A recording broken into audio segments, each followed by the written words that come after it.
All right, I got a question here from Stallone Fernandez. It says, "Help, sir. None of us are better than any of us because we're all the same. The only difference is here on this plane are levels of awareness," and that's a quote from me. Boy, that's pretentious. I think I just discovered my answer. Probably for the past 2 years, I've struggled with my sense of humility, the feeling of being better than someone, the strongest version of myself being a stronger, better version of someone else's self. But I didn't really believe I was better per se. So hard to explain, but holy moly guacamole, this is the answer, the level of awareness. But to act and to be aware are two different things, FML. So confused. What is humility, really? How does it fit into becoming the strongest version of yourself? Well, let's get ready to humble! First of all, I'm a really bad person to ask about humility because my ego is probably the biggest ego in the cosmos. I might even be the cosmic ego. That might be my function here. But oddly enough, that's afforded me a really strange form of humility. Humility through ego. Humility through arrogance. The best way to put it is going to get categorized into either of two popular schools of thought, which are religion, spirituality, and science.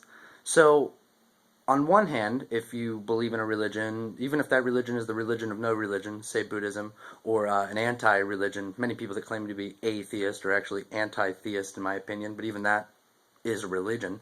If you're in that religion, then you pretty much understand that we're all one thing. Whatever your holy book is that you read at night, you pretty much get you get it. So I'm not going to sit here and debate that. I'm not going to prove how I think we're all one thing spiritually. If that's your thing, go for it. If that's not your thing, if you can't get behind it spiritually, if you can't have that leap of faith, or if words like faith with a capital F scare you, then go the science route, because I love that route as well. And in that way, it's even more undeniable that we are all one indivisible thing. You can look at it in the many different strata of existence in biology. Biology is probably the best place to look at it. If you look at the way that the food chain is dependent on itself, if you have a bunch of spiders in your house, you probably have a bunch of bugs in your house because the spiders are eating the bugs. If you have a bunch of those tiny little house centipedes, it's because you have a bunch of spiders the house centipedes are eating. If you have a bunch of rodents, it's, it keeps going up the chain. So it's pretty indivisible that way. And then, if you're really a smart cookie and you're into learning and getting to the truth of it all, I'm sure you've discovered quantum physics by now, and quantum mechanics, and just anything beyond the realm of an atom. We're getting to the point, scientifically, empirically, verifiable with evidence in triple blind tests and all that other fun jargon that we love to use. There's no two things. There's only one thing. There's just one thing. There's a wave and a particle, and it doesn't collapse until you've observed it and decided what you want it to be. We're getting to a point where we can prove that. So whatever school of thought you want to align with, just shoot it right back through me and go through ego. So I say, spiritually, that I already feel a little special. And then scientifically, biologically, like in the quantum realm, it's kind of undeniable now. It's a fact that I am a part of everything.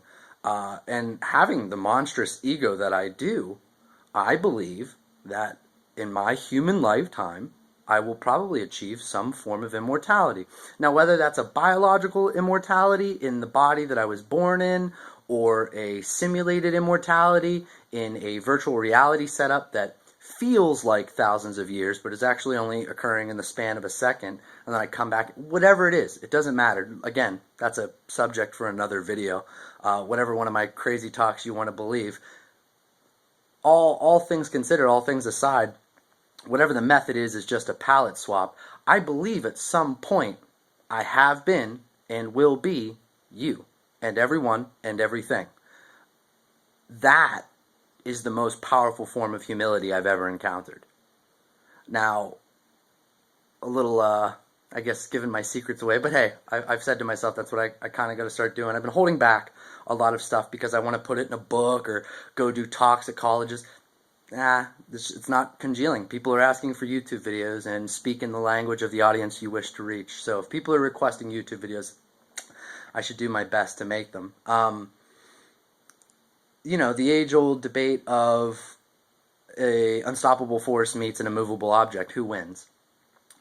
that's a philosophical debate, like the sound of one hand clapping or the chicken or the egg. And for a while, I didn't have an answer any better than anyone else had an answer until I let my cocky ego, my persona, Josh Vish, Mr. Vish, this thing that runs me and runs my life, until I started to picture it objectively. And so I said in a very cocky manner, well, who would win in a fight between me? If I split into two people, who would win? And all my friends that know me, we like to build me up. I got the beard, I got the muscles, I'm a character.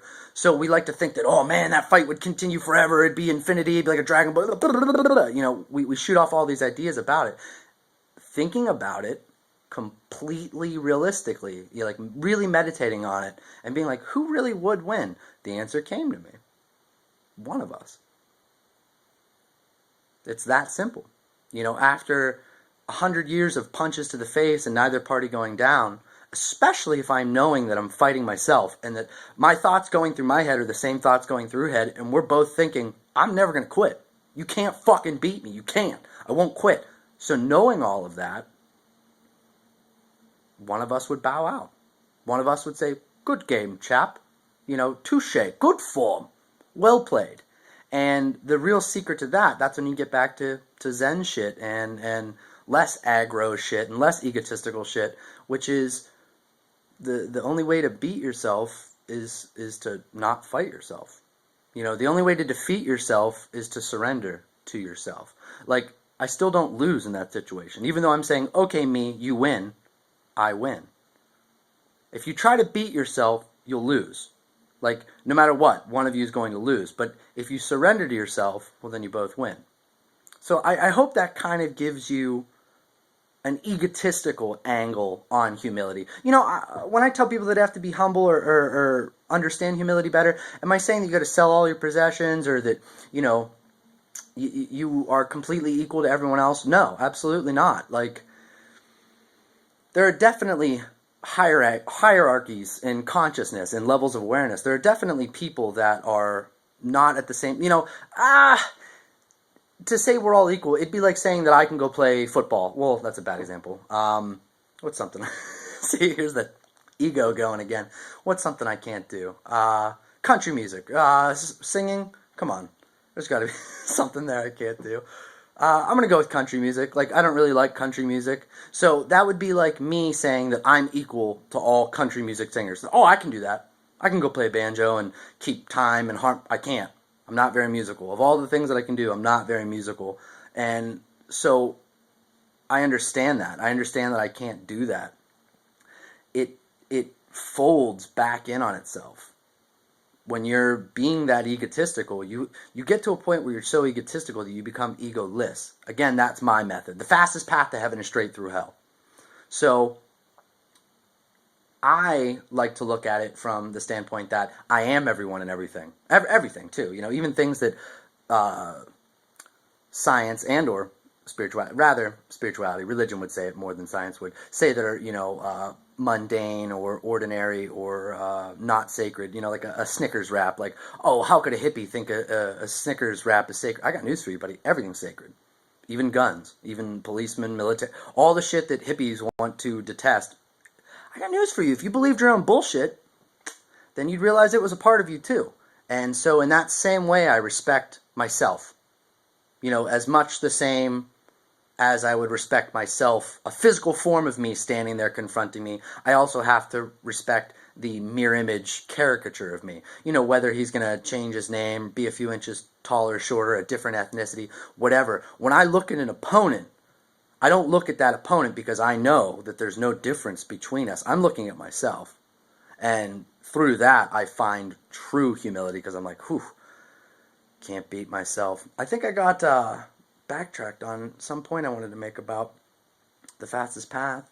And, there are different levels of awareness, again, and different things that you should or should not be humble about. So, does everybody have the same country music playing ability? Like, can I go around and tell, oh, we're all equal. We're all, can I go jump up on stage with Kenny Chesney or Toby McGraw and be like, I'm just the same as you? No, I'm not. I'm not equal. We're all different. We all have our different strengths, like Pokemon or food. However, whatever symbolism you want to apply to it, you can understand rock, paper, scissors. None of them is inherently better, but they are better than each other in a cycle, in a circle. So in that same way, yeah, if you're awoken, if you're trying to get people to not really follow their dogmatic religion so much, if you're trying to get them to grow their own food and help their community and love one another, and you're surrounded by people that want to make money, and they go to work so they can have a job, so they can have a car, so that they can get to work, so that they can have a car, they stay in these cycles of locked systems. You are a little bit better than them, but you can't show devotion to those thoughts, because then you would be truly no better than them. One of the biggest flip-flops of the yin-yang that I've ever witnessed was going from a completely science, male, militaristic mind over to the female, flowing, intuitive mind. And I realized when I got to this side, for all the people that claim to be the same, they're really just a flip-flop version of the opposite. I was just talking about this with my girlfriend and one of her friends today, that, we don't want the hippie style to take over either. So when we say we want to end war and we want to end the military-industrial complex, we don't want to put a new system in place, because that system would still just become a new system. So instead of Budweiser and Marlboro and NASCAR and all that shit, we'd have marijuana and Epic Mealtime. We'd have a new set of things, and the kids that are born inside of that system are gonna want to get out.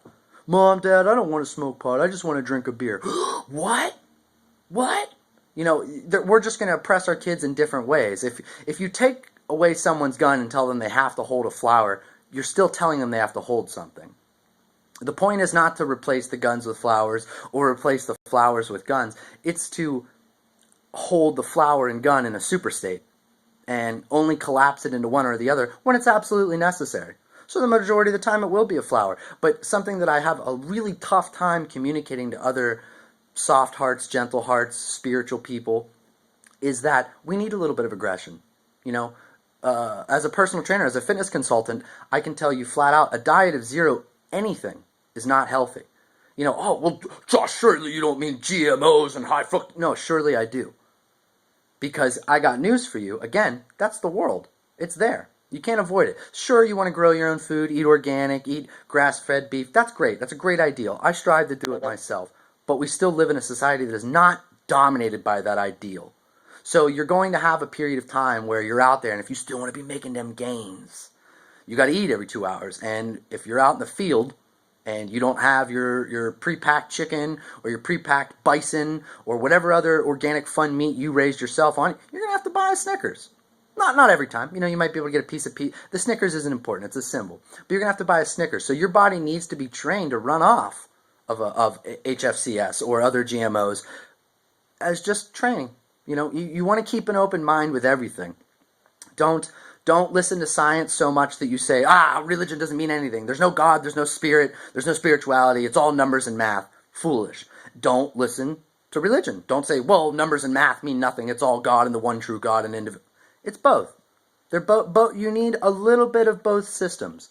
One of my new favorite power phrases that I've been saying to people is that science fails to see the miracle, and religion fails to explain itself properly.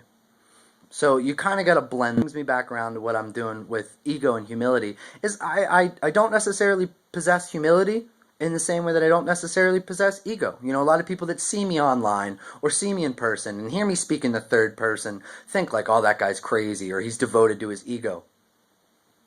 I am. I am a little crazy. I am devoted to my ego. You're not falsely interpreting that. That's accurate. But then the people that see me and go, well, he's a really nice guy and he'll do anything for anyone and he's very selfless. Also not wrong. You can be both. You can be a blend. So I don't know how long this is, and I'm not even sure if I'm gonna publish this one because I don't know. I don't know if my face has been lined up the whole time. I'm just kind of shooting from the hip. Wanted to see what subject matter I was gonna speak naturally. But the best way to wrap it up is humility through ego. If you want to be humble, well then take yourself to such a point. If you're an egotistical person and you're striving and struggling to find humility, I don't want you to backpedal. I want you to push. I want you to go all the way down to the bottom and touch the bottom and then push back up. You know, don't struggle to reach the surface. Let the tide pull you down, and then when you touch the bottom, spring back up, real strong. You know, say, well, hey, if one day I would have superpowers, whether they be metaphysically applied or technologically applied, regardless, again, there's no reason to even argue about that now.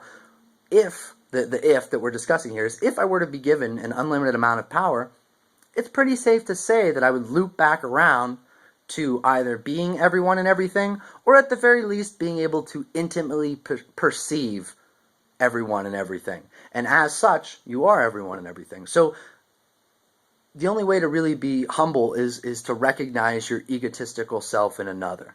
I hope that makes sense. I hope it helps. And this video is specifically for you, Stallone Fernandez. Happy birthday, sir. And again, I really hope this gives you some peace of mind about finding humility in your own life.